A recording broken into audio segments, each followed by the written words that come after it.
Twilight by Stephenie Meyer.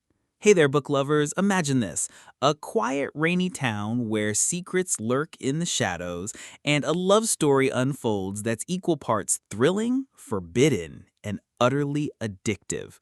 That's Twilight by Stephenie Meyer for you, a book that took the world by storm and sparked a global phenomenon.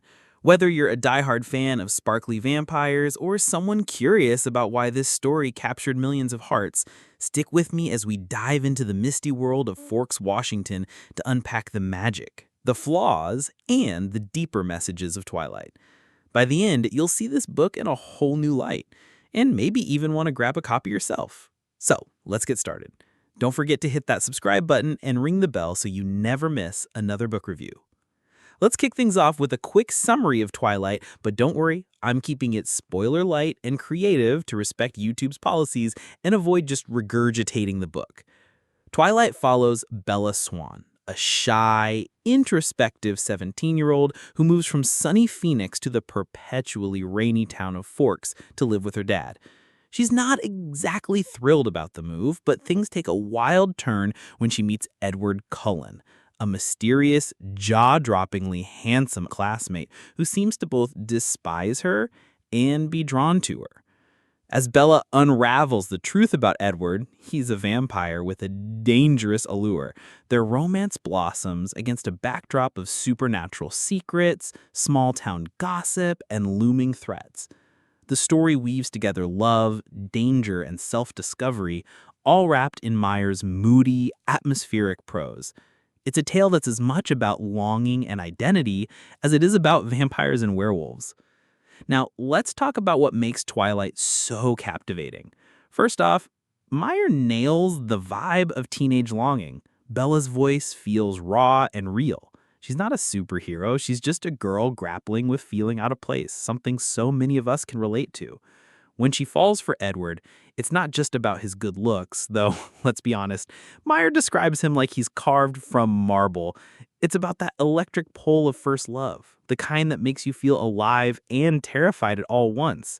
The chemistry between Bella and Edward is the heart of the book, and Meyer builds it through stolen glances, tense conversations, and moments that make your heart race. The supernatural element, Edward's vampirism, adds a layer of forbidden allure, making their romance feel like it's defying the laws of nature itself.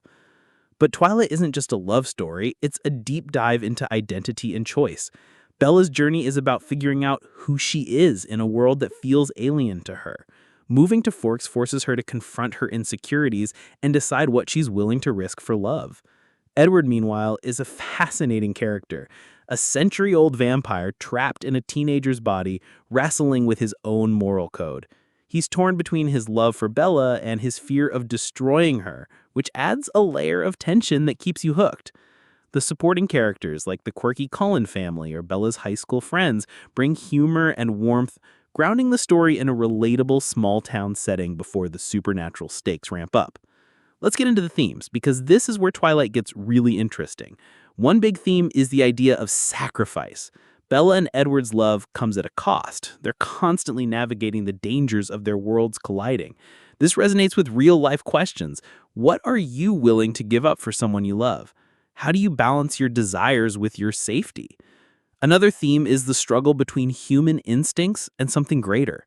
Edward's fight to control his vampiric urges mirrors our own battles with temptation or self-control, whether it's about love, ambition, or personal growth. And let's not overlook the theme of outsider identity.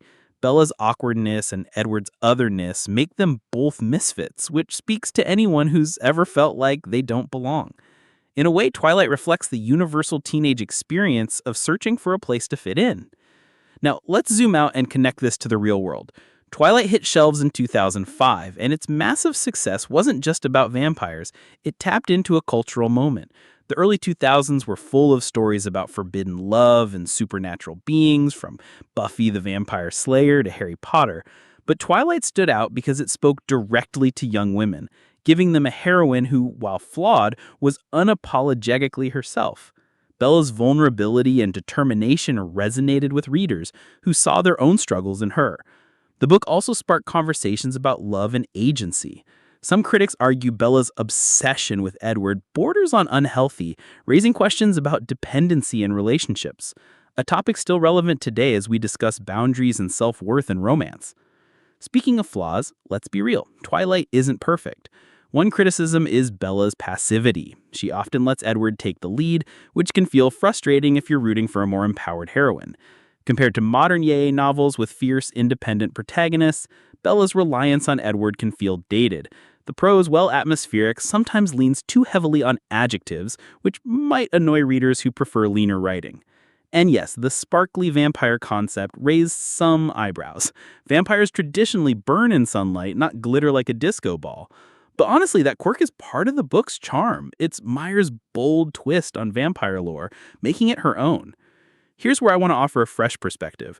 Twilight isn't just a romance. It's a story about embracing the unknown. Bella doesn't just fall for Edward, she chooses a life that's messy, dangerous, and transformative. That's a powerful metaphor for anyone standing at a crossroads, whether it's choosing a career, moving to a new city, or taking a leap in a relationship. The book's real magic lies in its ability to make you feel the weight of those choices. And let's give Meyer credit for her world building. The way she weaves Native American folklore into the story through characters like Jacob Black and the Cool Ute tribe adds depth and a nod to cultural history that's often overlooked in mainstream reviews. So, what's the lasting impact of Twilight? It's more than a pop culture phenomenon. It paved the way for YA fiction to dominate bookshelves, inspiring authors like Cassandra Clare and Suzanne Collins. It also showed that stories centered on young women's emotions could be blockbuster hits, challenging the idea that only action-packed or male-driven narratives could succeed. Sure, it has its flaws. Pacing can drag and some plot points feel convenient, but its emotional core is undeniable. It's a book that invites you to feel deeply, to root for love against all odds, and to think about who you are when the world feels too big. In wrapping up, Twilight is a roller coaster of romance, danger, and self-discovery that's still worth reading today. Its blend of heart-pounding love and supernatural drama makes it a page-turner, while its themes of sacrifice and identity give it surprising depth. Whether you're new to Forks or revisiting it, I hope this review has given you a fresh take on Bella and Edward's story. So, what do you think? Have you read Twilight, or are you tempted to pick it up now? Drop your thoughts in the comments. I'd love to hear your take on it. And if you enjoyed this deep dive, hit that subscribe button and ring the bell so you never miss another book review. See you in the next video, book lovers.